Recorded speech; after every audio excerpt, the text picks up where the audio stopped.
Well, hi everybody. As you can see, we're loading a truck back there. I got a little flip, you can't see it from there.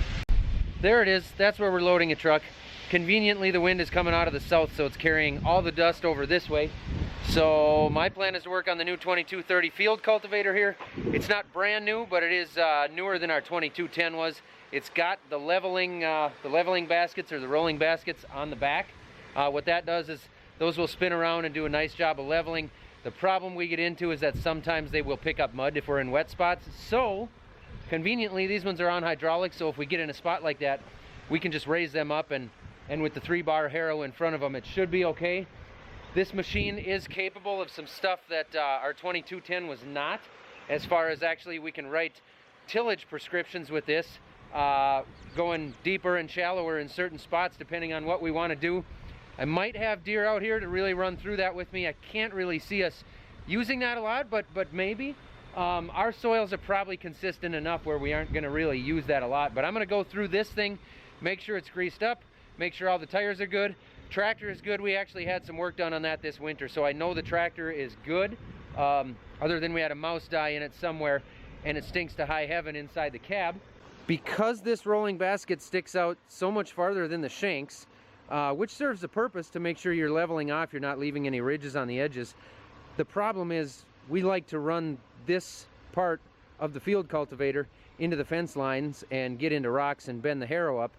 I really don't want to bend this rolling basket up. I mean, it looks like if you hit a rock pretty good, you could do some expensive damage. So what we're talking about is potentially torching this off here, and I think this bearing housing would move right over to this this piece just fine. We just slide this over.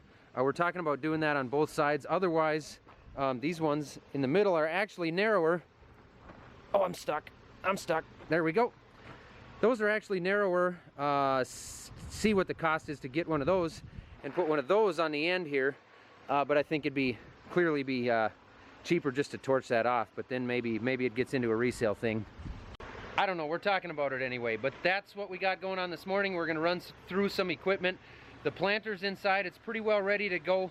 But the 8360 does need a little bit of attention. I think I got to check the books, but I think we got to change the oil on that, and may as well clean out the air filter and check all the fluids, make sure that that thing is 100% ready.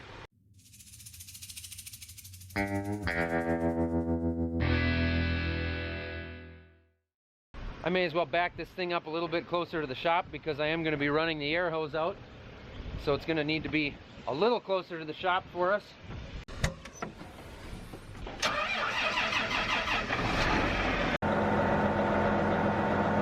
As long as I've got this thing running, I'm going to go through my screen here, make sure I've got everything right.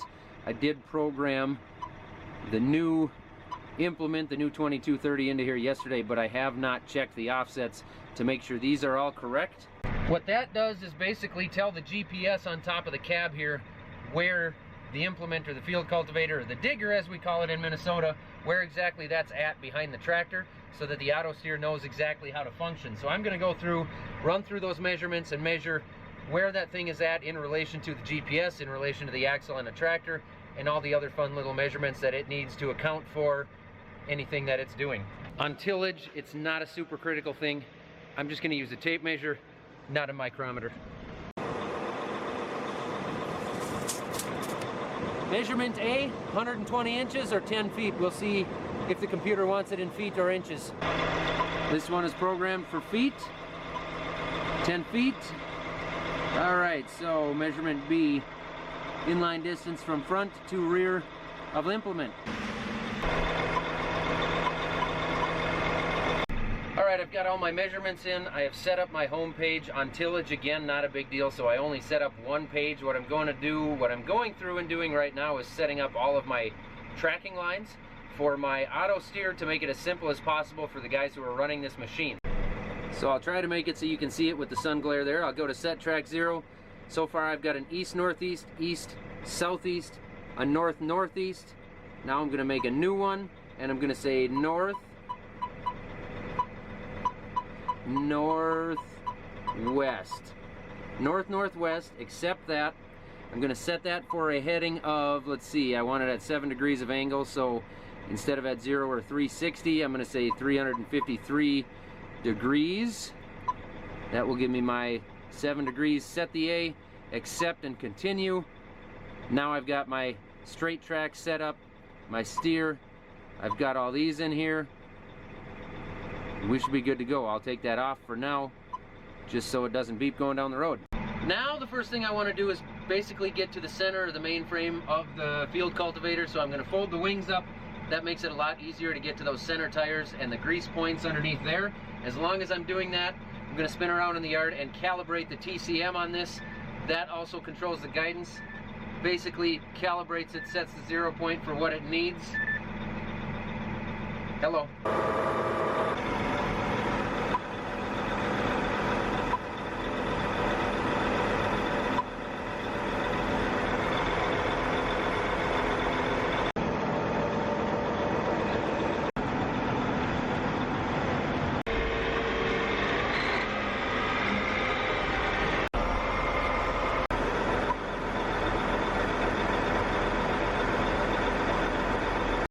Simple as that. Next thing I'm going to do is pull it over to the pressure washer as long as I got it running and wash off some of this animal scat that I believe was done by birds, which is just disrespectful. Yeah. Gotta wash off the bird turds. I'm gonna let that thing dry up in the sunshine a little bit before I bring it over to our work zone so that it's not dripping water on us the whole time we're working. But check this out, guys. This is our first box ever of F2F seed. This comes from Farmers Business Network. This is a brand new program they started. These are soybeans. We've got 40 units of 1.8 maturity soybean here, which is actually getting a little bit late for our area. But we do have some other 1/8s we plant that do really well. So we're gonna try these. These are glyphosate tolerant, so you can spray Roundup on these. It isn't gonna change our program at all. This is a Roundup Ready 1 system, which if you're a soybean farmer makes sense to you, but basically it's an off-patent seed. So we're going to plant this. We won't have to change our program at all. We'll see how these things yield. They are a little bit cheaper because they're an off-patent glyphosate tolerant technology. We'll see how they yield, and then we'll look at it economically and say, okay, maybe they yielded 1, 2, 3 bushels less. But economically, where do they fall in line as far as on a cost per acre versus a gross per acre when it comes to how they yield? Corn, same thing. We did not get a full box of 102-day corn. This was the maturity they really wanted us to try. That's getting a little bit late in our area, so we were nervous about trying an entire 40 or 50 units of 102-day maturity corn.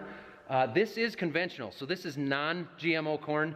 We will have to change up our weed control a little bit with this stuff. I want to say it's been probably 20 years, maybe even a little bit longer, since we had conventional corn on our farm. So we're going to change our weed program, our weed control up just a little bit.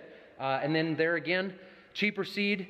You're not paying for those genetics, the genetically modified stuff. So we're going to look at it economically at the end of the year and say, maybe it yielded better, maybe it didn't yield as good, but if it didn't yield as good, it's a cheaper corn on a cost-by-cost, acre-per-acre basis, and so economically we're going to look at that and say, you know, which one turns out better, and take into account our different weed control. Also the idea that there are markets out there that are willing to pay a little bit more for non-GMO corn. Non-GMO soybeans the same way. If you can find one of those markets that are really marketing a non-GMO product, you can get a premium for your stuff. So not only can you have the option to buy cheaper seed, but maybe you can get a premium for the product that you get off of that seed. I feel like I'm talking way too much this morning.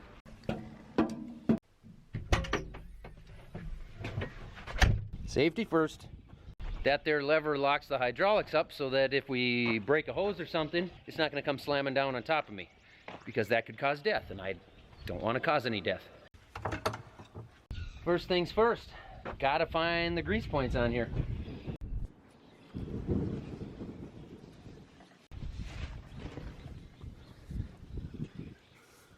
So it's kind of appearing as though there really aren't any grease zerks on here, any grease fittings. Some people call them fittings. They're zerks here in Lowry, Minnesota. But I'm not finding any. It appears as though everything's got a Teflon bushing in it, or a sealed bearing, other than the wheel bearings, which should be solid. I put a different type of grease in there anyway, but well, that makes that easy. I'll keep an eye out for those as I work on it. I would expect to find a few of them, but so far I'm not finding any. All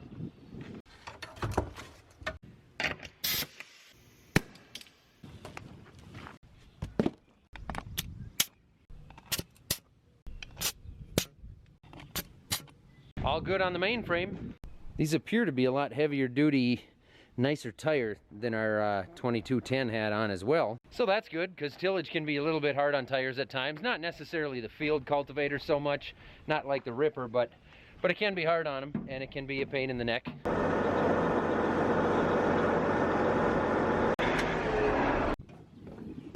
I've been asked a few times how wide we went on the new field cultivator here. This is actually a little bit narrower than our old one. Our old one was 55 feet wide. This one is 52.5 feet, so it's not much narrower. But the reason we didn't go to a 60 or a 65 foot or something like that was because we feel like if the tillage implement gets too wide, we end up slipping the tractor a little bit and causing all kinds of compaction and issues with that. A 52.5 foot field cultivator pulled by that big horse up there can go plenty fast enough. We don't have any issues staying in front of the tractor, so we kind of felt like smaller was the way to go. We just didn't necessarily need something even wider than what we already had. And the main wing tires, or the first wing, the wing A, main, yeah, they're good as well. Mark, Zach Johnson, how's it going? Hey, I'm looking at our 2230 field cultivator that we got out here, and I'm looking at the rolling baskets on the back. I'm wondering if we can bolt a narrower one on there, and what the cost of that basket would be if we pull the, you know, we'd pull our housings out in our brackets. I got 6 footers on the end, and I'm wondering what a 5 footer would cost. $9.80. That's without the bearings or the mounts. Just the basket. It's not even painted green. Okay. Well, it's got to match the rest, so we're going to explore other options for now then. I guess we'll use a smoke wrench if we decide to do that. So the tires are all good then? Yeah, these back ones look good. Shanks all look good. When you look down the road, it doesn't look like there's any bent ones. Can't really tell the ones with the tires in the way. Well, they look plenty good. Well, Jim had to run already. That's okay. I did talk to Sam, one of our regional tillage specialist guys. My question was, what exactly do these wheels do? Because they only caster one direction. I wasn't sure what was going on there. That's a big difference from our 2210. Basically, it comes down to the way that the hitch is designed, the way the implement's designed. These just make sure that the implement stays level in the field with those rolling baskets on the back. It made sense the way he explained it, so I got that now. That's something we'll just take a look at, make sure it's set up correctly in the field once we get going. And we decided not to cut off the ends of those baskets today. We're just going to get going and see how this thing feels. So the digger's ready. The field cultivator is ready. Oh look, they upped the chance of rain for Saturday. Got one truck back.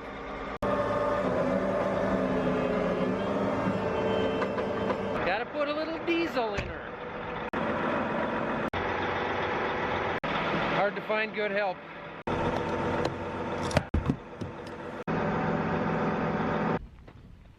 Okay, these fuel filters were last done a year ago, a little over a year ago, 1975 hours. And according to our book, 1975 hours was also when the engine oil and filters were changed. So this planter did all the planting last year, but it didn't pull the grain cart much because we had that Challenger out here. So I'm gonna check and see how many hours it's been since we changed the oil filters, but I'm guessing it hasn't been many hours. And according to the book says 500 hours or annually. Obviously annually would be up, but if we've only got 150 hours on it, I'm not gonna worry about changing the oil. 2188 engine hours on it, so just over 210, 213 hours on it. I am not going to worry about that, but I am going to change the fuel filters and check some of the other filters and all the fluids, make sure this thing is ready to go. The first thing I want to do to this thing is clean out the air filter, which requires using a brand new tool that I just got, that a lot of people told me about when they saw me cleaning the air filters using my air compressor last year. It's called a filter blaster. I'm gonna try that thing out and we'll see how it goes, we'll see how it works, but I've heard really cool things about it.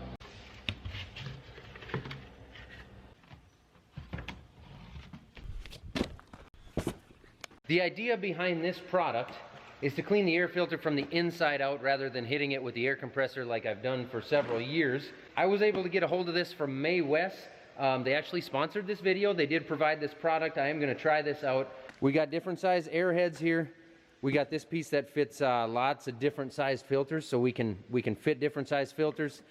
This supposedly spins around, cleans from the inside out. It spins around pretty fast, I guess. It controls the pressure, that way we're not damaging the filter, we're not putting too much PSI to it. Looks like it hooks right up to an air hose. Looks like we got the correct air fitting to hook up to our air line. Just gonna throw some tape on it here. I found the instructions. Pretty self-explanatory, but I'll make sure that I've explained it to myself correctly. Looks like this end will be the one we want because we got a wide filter. Let's try it out. What did I do wrong? I did something wrong. I guess I should have actually read the directions. All right, here we go.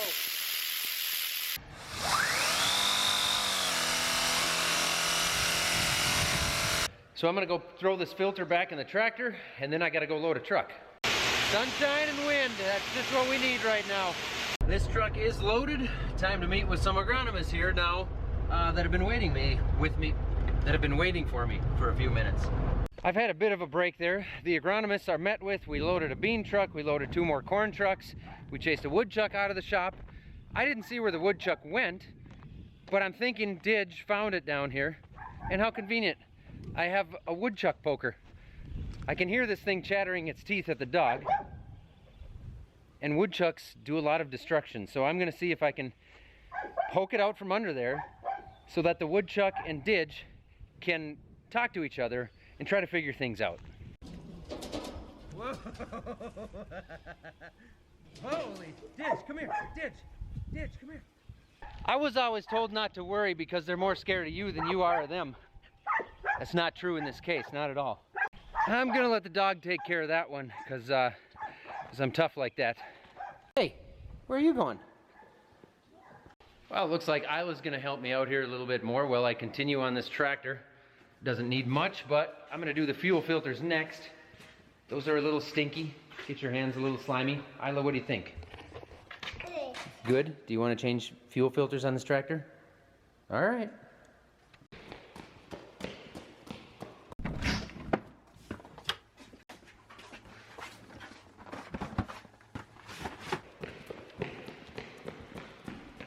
I can't keep up with that. Mark Zach Johnson again. I'm working on our 8360, and the little sensor that comes out of the fuel filter, the main one, the front fuel filter with the clear, it's got the clear sight glass on the bottom and the water drain. There's a little sensor that comes out of there that I couldn't get the tab. I couldn't get the dang thing off of there, and I ended up pulling too hard and I broke the little plastic tab. That would be the one right at the bottom there, yes.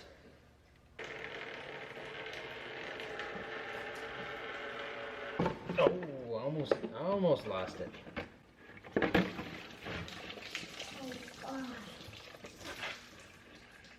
What a mess, huh? Uh-huh. I need to buckle you when you go on tractors? Okay.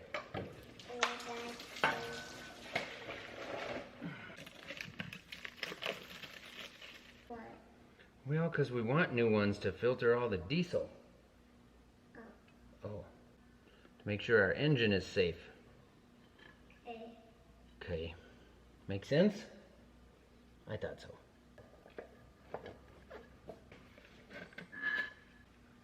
Ew. How awful.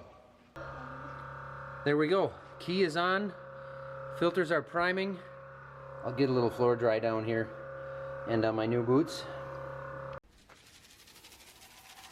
I absolutely hate floor dry, but I also hate diesel on the floor. And floor dry is really efficient when it comes to soaking up diesel and brake fluid. Okay, walk in there and sit down. That filter should be full. Do you think it'll start? Let's find out.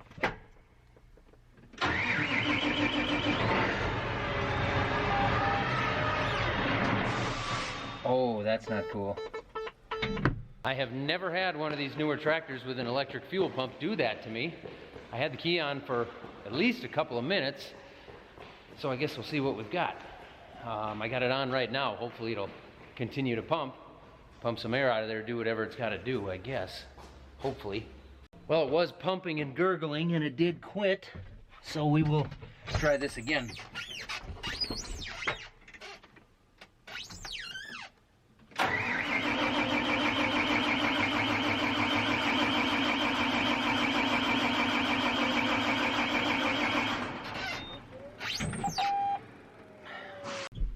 Try it again.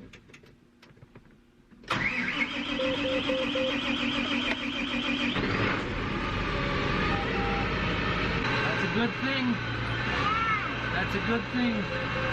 Well, the camera went dead for a minute there, but basically that tractor is ready to go. We're set to go on that. Now I got kids at home and they want jobs. Onyx wants a job because he's saving up for a new baseball glove. So he's gonna sweep the garage and shovel the dirt from the garage that's accumulated throughout the muddy spring from all the cars going in and out off the gravel roads. He's gonna shovel that into the bucket on the skid steer. I figure that's a good job for him.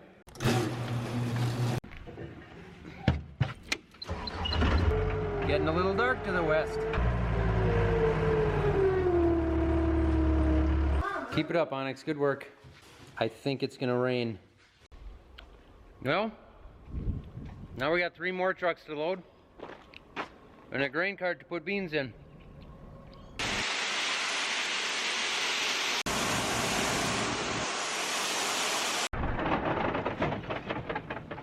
Another one full. We missed it.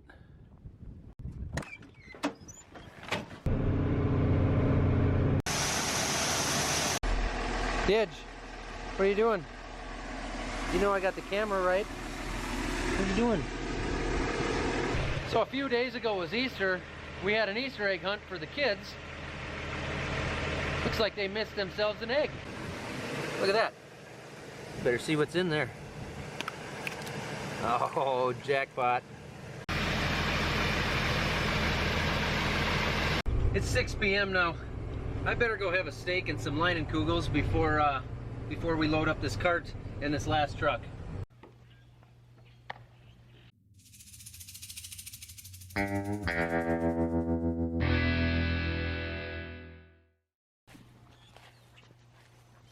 Yeah, I wear Crocs at night. What do you think of that, Randy? He hates them.